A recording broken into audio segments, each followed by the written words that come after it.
कल्पंत इदमादाय शयानेम्बस्युदन्वतः शीश ईशोर अनुप्राणम विविशेन्तरहम विभो। कल्प के अंत में जब भगवान नारायण प्रलय के जल में लेट गए, तब ब्रह्मा जी समस्त सृष्टिकारी तत्वों सहित उनके भीतर प्रवेश करने लगे और उनके श्वास से मैं भी भीतर चला गया। तो ये भगवान और भक्तों के बीच का एक समानता, बहुत बड़ी समानता है। ये श्रील प्रभुपाद इसमें कहते हैं, इस तात्पर्य में जिस प्रकार प्रभुपाद कहते हैं कि जिस प्रकार भगवान का जन्म और लीला दिव्य है, उसी प्रकार भक्तों का भी जन्म, उनका तिरोधन दिव्य है और उनका कार्य भी दिव्य है। हालांकि जो भक्त है जीव है, भगवान विभु है, भक्त अणु है, फिर भी भगवान और उनका कार्यकलाप एक ही स्तर पर है, ऐसा प्रभुपाद बताते हैं। क्योंकि जब दासी पुत्र के रूप में नारद जी उनके पूर्व जन्म में थे, तब उन्होंने भक्तों का संग करके उन्होंने सीख लिया था भक्ति योग, और फिर वो भक्ति योग को अपनाकर भगवान का दर्शन किया, और भगवान में उन तीव्रता बढ़ाने के लिए भगवान अदृश्य अप्रकट हो गए, और फिर वो ज़्यादा तीव्रता से भगवान का चिंतन करने लगे, और इस चिंतन के परिणाम उनका मद, अभिमान और मत्सर, ईर्षा, दोनों गायब हो गए, पूरा शुद्ध हो गए। जैसे मैंने कल बताया था कि ये दो हमको बहुत परेशान करता है, अभिमान और मत्सर। क्योंकि अभिमान होता है तो हम ये हमेशा यही सोचते हैं, मैं उससे बड़ा हूँ, मैं उससे आगे हूँ। हाँ, हमेशा यही, मेरे से अच्छा कोई नहीं है, देखो मैं तो अच्छा हूँ। ये बहुत बड़ा घातक है हमारे। हाँ, हम अभी हमको कोई सीनियर भक्त बोले कि प्रभु आप ये गलती कर रहे हैं, मैं कैसे गलती कर रहा हूँ? हाँ, मैं तो सब सही कर रहा हूँ, मैं सब प्रभुपाद का बुक्स पढ़ता हूँ, मैं मंगल आरती कर, सब सही कर रहा हूँ। ये अभिमान, ये मद, मैं सब जानता हूँ। कभी कभी भक्तों को पूछेंगे तो बोलते हैं हाँ मैं सब जानता हूँ। ऐसा होता है? नहीं, ऐसा नहीं, हमें नम्र, ये अभिमान हमारा दूर हो जाना चाहिए। तो ये नारद मुनि का मद दूर हो गया था। मत्सर, ईर्षा बहुत परेशानी करती है हमको। हमारे एक घर है, अच्छा घर है, हम आराम से रह सकते हैं, लेकिन ईर्षा की वजह से हम सोचते बाजू वाला के इतना, मेरे मित्र का इतना बड़ा घर और मैं इतने छोटे घर में मैं भी करूँगा, ये ईर्षा। या ऐसा भक्ति में भी ईर्षा होती है कि वो मेरे से इतना आगे बढ़ गया है, देखो अभी तो आया है 3-4 साल, तो मैं 15 साल से वो मेरे से आगे बढ़ गया, ये भी ईर्षा आती है। ये मेरे से अच्छा सेवा करता है, ईर्षा।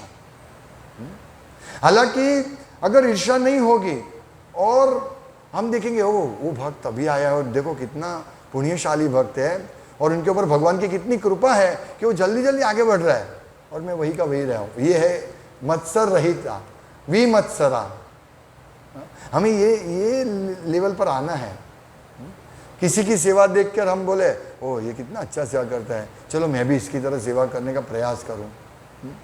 ये हमारे में जितना कम होगा ना, मतलब मत्सरता, ईर्षा और अभिमान, उतना ही हमें ज़्यादा भगवान से आसक्ति होगी और भगवान की सेवा करने में और ज़्यादा रुचि रहेगी, हमारी रुचि बढ़ेगी, हमारी निष्ठा बढ़ेगी। निष्ठा, रुचि, आसक्ति। तो ये स्टेप ही है, आदो श्रद्धा, ततो साधु संग, अथवा भजन क्रिया। तो इस स्टेप के हिसाब से हम धीरे धीरे हम भजन क्रिया भी करते हैं। तो भजन क्रिया से अनर्थ निवृत्ति स्यात्, निकलती है धीरे धीरे धीरे। तो अनर्थ निवृत्ति यही आती है, ये हमारे जो अनवांटेड चीज़ है। ईर्षा कुछ काम की नहीं है। ईर्षा के कारण से ही हम इस जगत में फंसे हो, भगवान की ईर्षा की हमने। अभी सोचिए हम इतने पतित है कि हम भगवान की ईर्षा किया हमने। इसीलिए भगवान ने बोला ठीक है जाओ, तुम जेल में जाओ, हमको जेल में भेज दिया है। ये हमें समझना है। अभी हम यहाँ भी आकर वही ईर्षा करते रहेंगे, काम नहीं बनेगा। तो ईर्षा में से छूटने के लिए हमारे अच्छी भगवान की भक्ति करनी पड़ेगी, सेवा करनी पड़ेगी। क्योंकि हमें साधु संग, भक्तों का संग हमें क्या सिखाते हैं? भगवान की सेवा करो, ज़्यादा से ज़्यादा भगवान की सेवा करो। तो इस प्रकार हम भगवान की सेवा करेंगे तो हमारा जो काम, क्रोध, लोभ, मोह, मद और मत्सर्य, ये हमारे 7 शत्रु, काम, क्रोध, लोभ, मोह, मद, मत्सर्य और भय, ये सब 7 शत्रु हमारे हैं। भय भी, हमको भय, हमेशा भय रहता है कि मैं ज़्यादा यहाँ इन्वॉल्व होता जाऊँगा तो मेरा भौतिक सुख भोगने का मैं क्या करूँगा, कोई मुझे तो अभी भौतिक इंद्रिय तृप्ति करनी है, तो मैं यहाँ, इसलिए लोग बोलते हैं कि ज़्यादा भक्ति में ज़्यादा ऊंडे मत उतरो।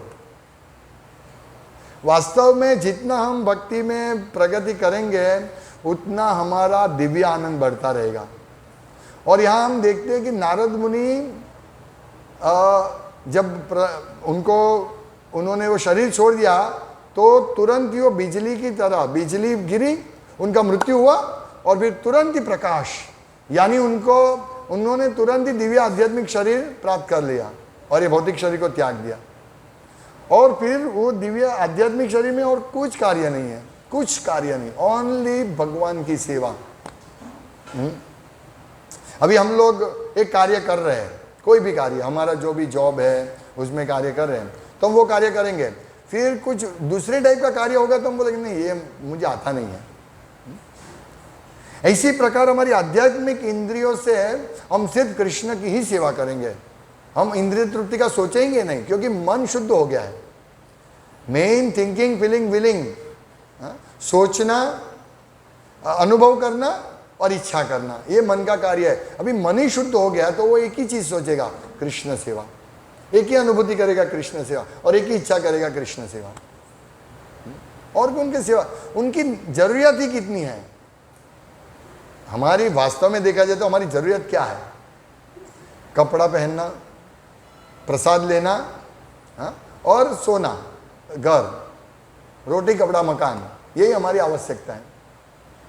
और ये आवश्यकता जब आध्यात्मिक इंद्रिय शुद्ध होती है तो वो ये आवश्यकता भी नहीं रहती, अपने हम सोचते भी नहीं है। अभी हम भौतिक शरीर में इसलिए सोचना पड़ता है कि थोड़ा ये हमें, जहाँ तक हमारा शरीर पालन पोषण करना है, आत्मा शरीर में है तो हमको आत्मा को फैसिलिटी, मतलब शरीर को शुद्ध करना है, इसीलिए रहना, सोना और प्रसाद ये हम ठीक तरह से इसका व्यवस्था करेंगे, लेकिन भय दूर हो जाएगा हमारा। ऐसे ये जैसे कल हमने श्लोक में पढ़ा कि नारद, ये ध्रुव महाराज और प्रहलाद महाराज इसी शरीर में उन्होंने भगवान का दर्शन किया था, यानी उनका पूर्ण रूप से सभी इंद्रिय आध्यात्मिक हो गई। और दासी पुत्र ने भी भगवान का दर्शन किया तो उनकी पूरी इंद्रिय आध्यात्मिक हो गई और सब इंद्रिया, इसमें लिखते हैं प्रभुपाद तात्पर्य में इसके 2 श्लोक पहले कि उनकी इंद्रिय आध्यात्मिक हो गई, इसीलिए सब इंद्रिया तेजी से, मतलब उत्कट है, तैयार है भगवान की सेवा करने के लिए। तो हम जितनी भगवान की सेवा करते हैं, हमें जितने भी भगवान की सेवा करने में निष्ठा, रुचि होती है, तो हमें समझना चाहिए कि हमारी उतनी इंद्रिय आध्यात्मिक हो गई। ये महत्वपूर्ण पॉइंट है ना। इसीलिए, और एक बार हमारी इंद्रिय आध्यात्मिक हो गई फिर वो भौतिक नहीं होगी।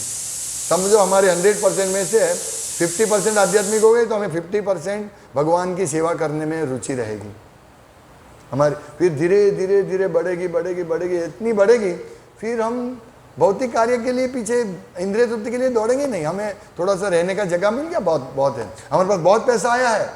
जनरली क्या होते हैं, भौतिक लोग होते हैं बहुत पैसे कमाने का प्रयास करते हैं, क्योंकि उनका एक घर है, वो घर में बहुत बड़ा घर है, फिर भी जब ज़्यादा पैसा है सोचते हैं ये इससे और नया घर ले लूँ, फिर वो नया घर लेगा, फिर नया घर लेगा, उसमें बहुत फर्नीचर करेगा, बहुत पैसा आएगा, फिर बहुत पैसा आएगा तो हर 2-2 साल में फर्नीचर चेंज करेगा।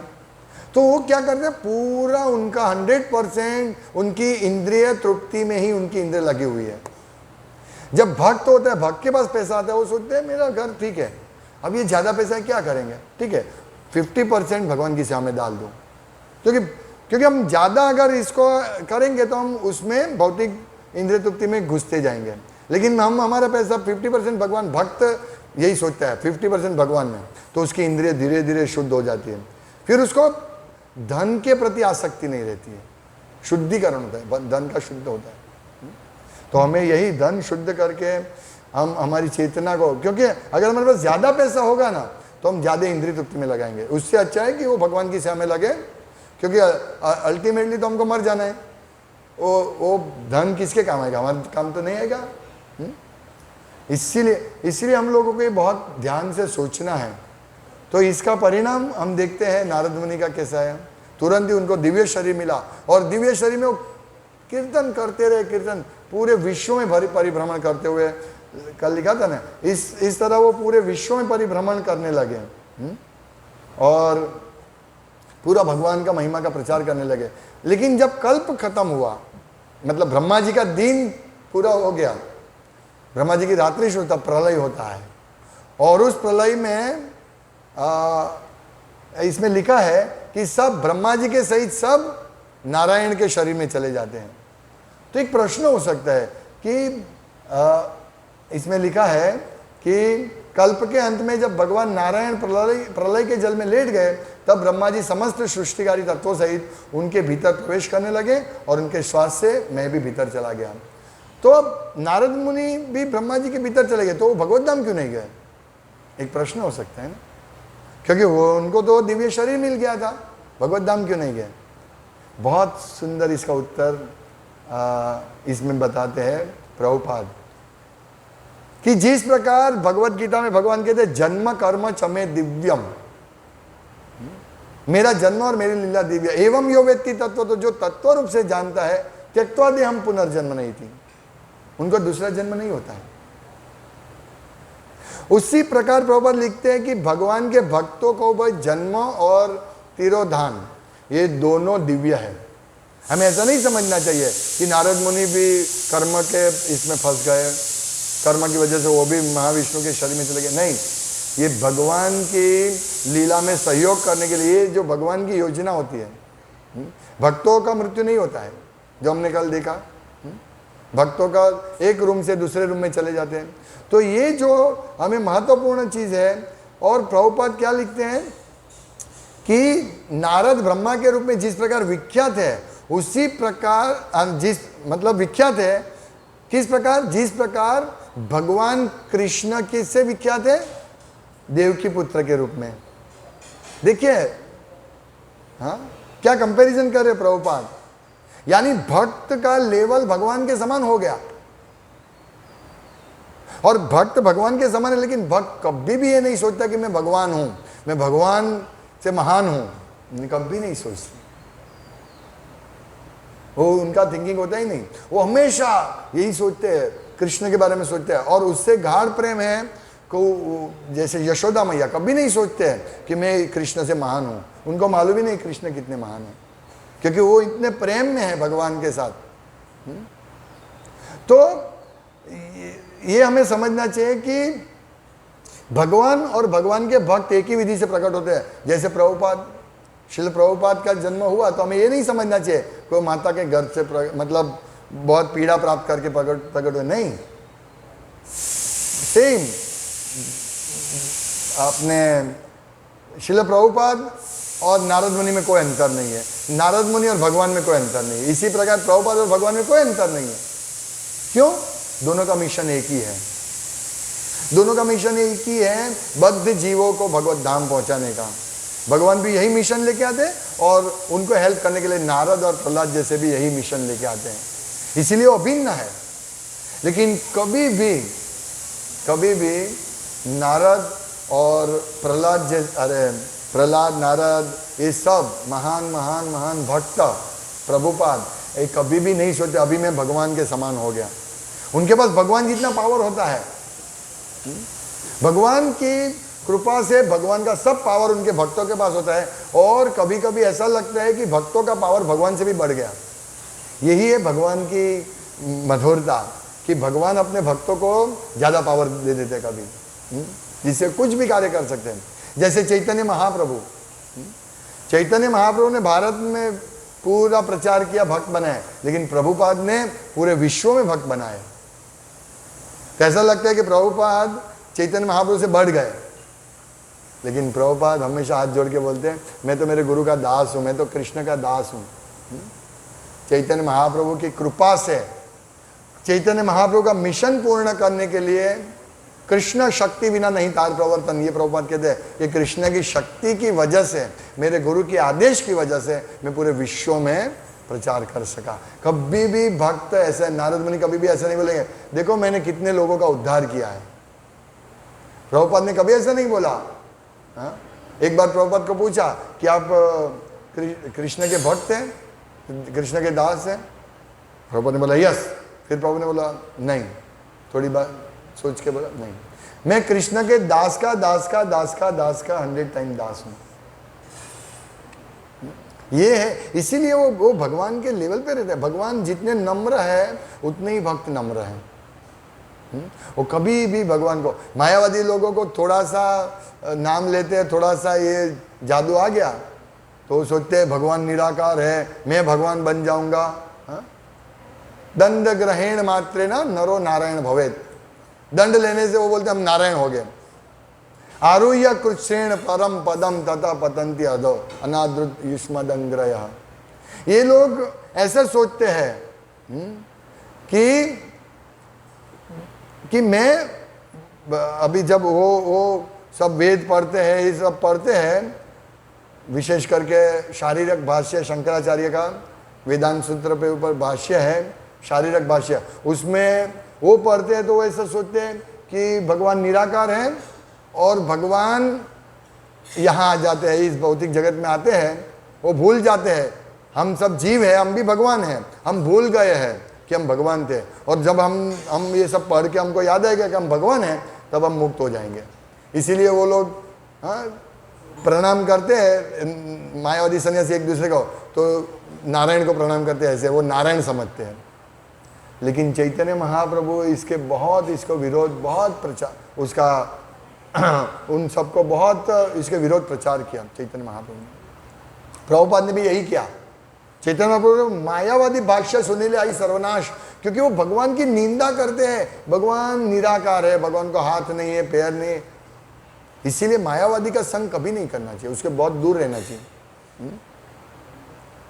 तो मायावादी की तरह नहीं, नारद मुनि इतना महान भक्त, कहीं पे भी जा सकते हैं, कुछ भी कर सकते हैं नारद मुनि। वैकुंठ में, भौतिक ब्रह्मांड में, स्वर्ग में, ब्रह्मलोक में, कहीं पे भी नारद मुनि फ्री घूम सकते हैं। अगर ऐसी किसी मायावादी को शक्ति दे दी तो जाओ तुम उड़ो हवा में, तो पूरा प्रचार, देखो मैं भगवान बन गया, मैं उड़ रहा हूं। नारद मुनि कितने नम्र। नारद मुनि को शाप मिला, दक्ष ने शाप दिया, क्योंकि वो नारद मुनि दक्ष के पुत्र को ब्रह्मचारी बना रहे थे, उसको भगवत धाम। उनको बोले आप गृहस्थ बन के क्या करोगे, जाओ भगवान का भजन करो, भगवत धाम जाओ। तो सब भक्त उनके दक्ष के पुत्र सब ये बन रहे थे, अपने भक्त बन के भगवत धाम जा रहे थे। तो दक्ष डांटा, नारद मुनि को चिल्लाए, बोला तुम मेरे पुत्र को ये कर रहे हो, गलत रास्ते पर भेज रहे हो। मुझे सृष्टि का सर्जन, मतलब मुझे विस्तार करना है सृष्टि का, और तुम सबको ब्रह्मचारी बना रहे हो। जाओ मैं तुमको शाप देता हूं, तुम एक जगह पर कभी भी टिकोगे नहीं। नारद मुनि शाप ले लिया, इसीलिए वो घूमते ही रहते।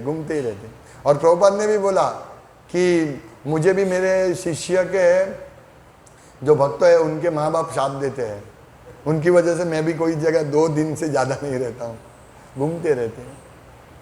ये अद्भुत बात है ना। ये मतलब भगवान और भक्तों की लीला दिव्य होती है, वो हमें समान होती है। हमें कभी भी ऐसा नहीं सोचना चाहिए कि भक्त का मृत्यु होता है, नहीं। प्रभुपाद ने अप्रकट हुए, ये समझना मुश्किल है सामान्य लोगों के लिए, लेकिन हम जैसे भगवान की भक्ति करेंगे हम ये सब समझ जाएंगे।